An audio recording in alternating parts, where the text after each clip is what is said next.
Bismillahirrahmanirrahim. Assalamualaikum warahmatullahi wabarakatuh. Dumateng para bapak lan ibu ingkang kula mulyakaken serta rencang-rencang ingkang kula tresnani.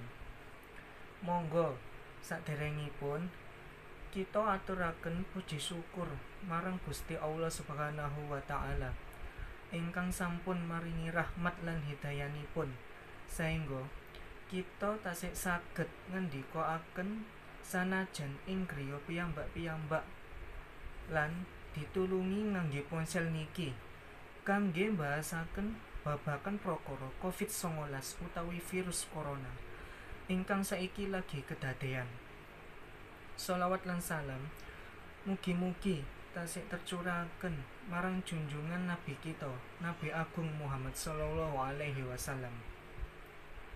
Para hadirin, tema ingkang badhe kula aturaken yaiku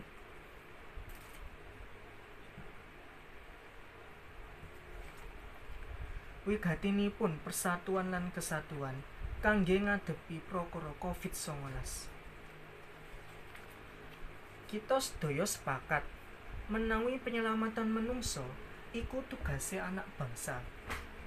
Ngenani milujengaken bangsa boten namung pemerintahanipun ingkang sigap numindakake penanganan. Sedaya warga sipil ugi mesti aktif nindakake upaya kang bisa nyegah sebaranipun Covid-19.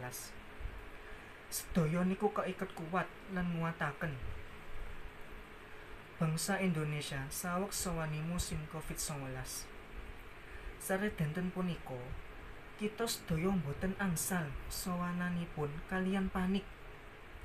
Kita sedaya kedah terus ndereki arahan saka pemerintah uga otoritas medis ingkang sampun nindakake tugasipun.